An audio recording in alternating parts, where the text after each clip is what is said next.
Hello everyone and welcome back to our podcast here at the Boys and Girls Clubs of Contra Costa. This is our first ever episode featuring our Media Maker program. The Media Maker program is an all-encompassing program surrounding all forms of media, from music to video production and live streaming, all the way down to this very podcast. Members participating in this will be creating and producing original content as well as inspired content as they are learning these skills.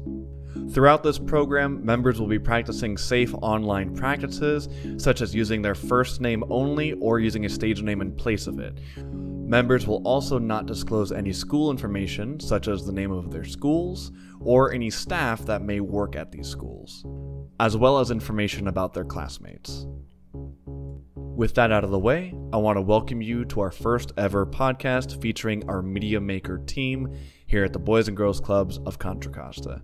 Thank you, and we hope you enjoy. Hello, everyone, and welcome back to the Boys...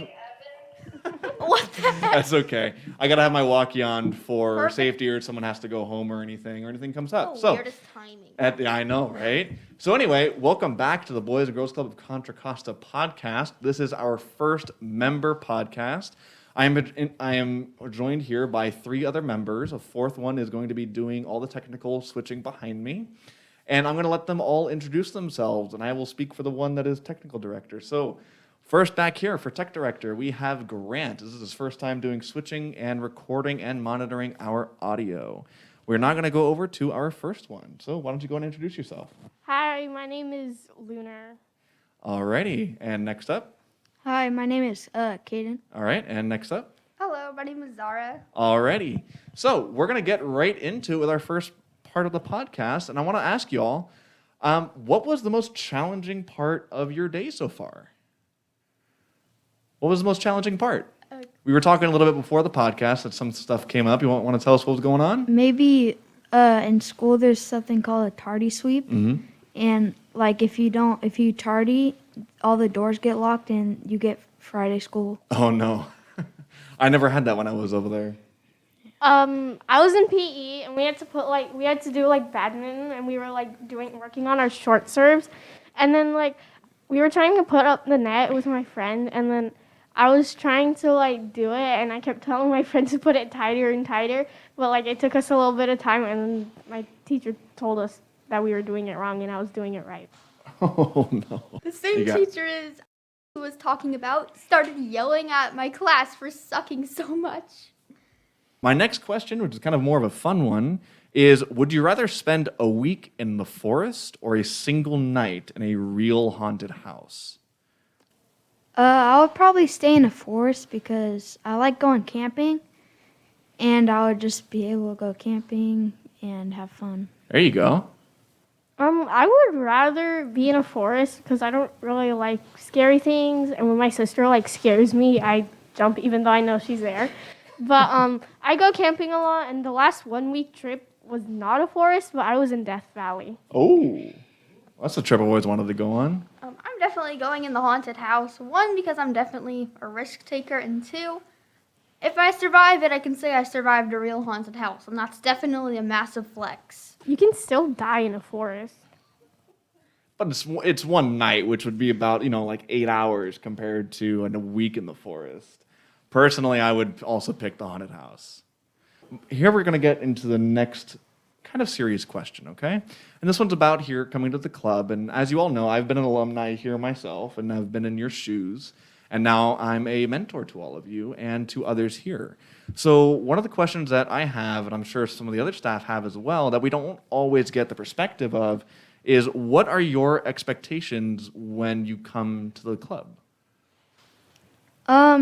Some of my expectations are, I don't know if I said that right, That's okay. but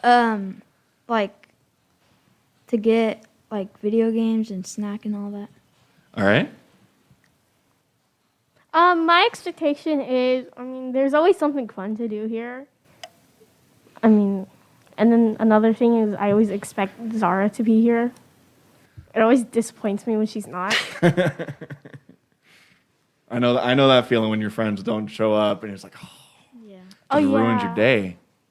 So my expectations are free food and definitely Lunar to be here because she's like my best friend here and sad if she's not here. I'm lonely.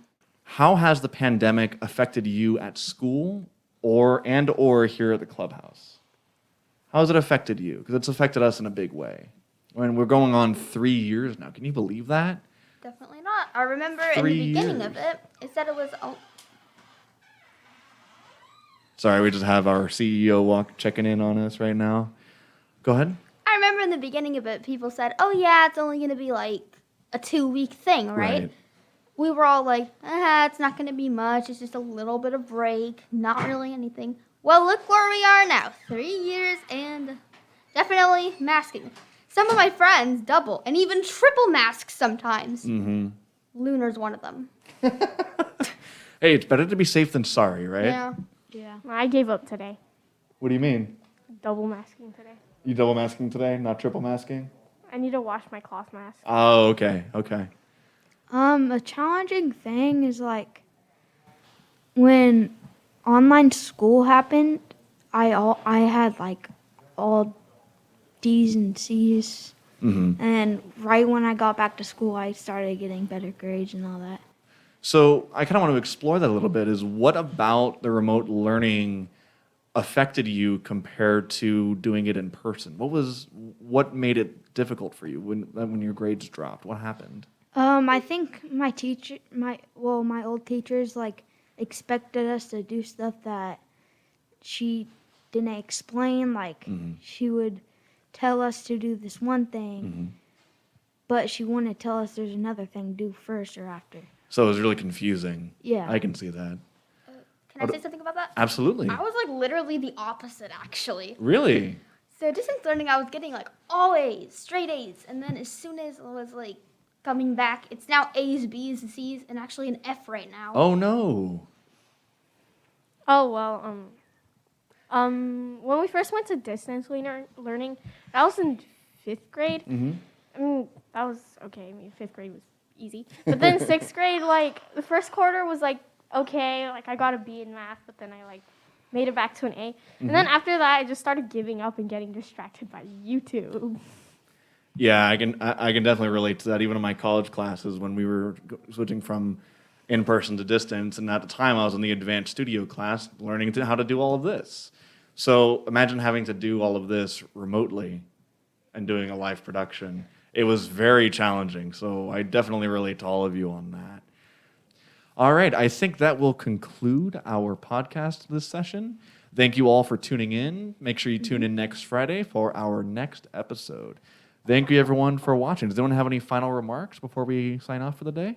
Nope. Nope. Nope. When I was playing the violin today, I finally got 2 measures right. Oh, awesome. It sounds weird still. That's all right. You're learning it, though. We got a new sheet musical. Okay. Easier than the one that I was working on.